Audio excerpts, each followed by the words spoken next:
गाजियाबाद के लोनी इलाके में एक दुल्हन हाथों में मेहंदी लगाए अपने राजकुमार के साथ डोली में जाने का इंतजार करती रही, लेकिन शायद ये मासूम नहीं जानती थी कि वो जिसे अपने सपनों का राजकुमार समझ रही है वो केवल पैसों के सपने देखता है और उन्हीं पैसों के ना मिलने की वजह से ना तो राजकुमार आया और ना ही कोई डोली उठी। जहां एक लालची दूल्हा हाथों में मेहंदी सजाए विदा होने का इंतजार कर रही दुल्हन को छोड़कर फरार हो गया।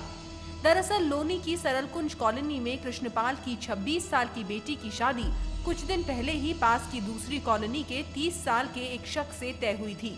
सगाई में ही कृष्णपाल ने अपनी हैसियत से कई बढ़कर दान दहेज दिया था, लेकिन दहेज के लोभियों का उससे भी पेट नहीं भरा और जब शादी का मंडप सजा हुआ था और दुल्हन भी मंडप में बैठ चुकी थी, तभी लड़के वालों ने एक और डिमांड रख दी। डिमांड 1 लाख रुपए की।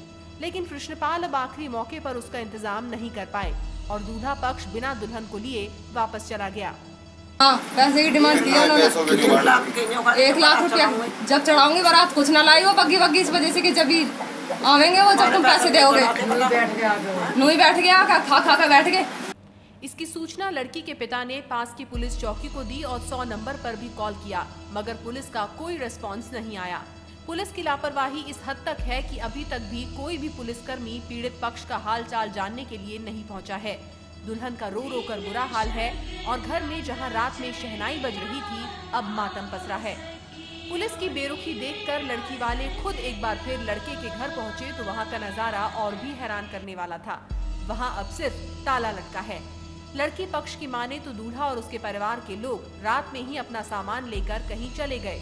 अब वधू पक्ष को ये भी शक होने लगा है कि कहीं वो फर्जी दूल्हे के गिरोह के शिकार तो नहीं हो गए, क्योंकि जिस मकान में ये किराए पर रहते हैं इन्हें वहाँ कोई नहीं जानता।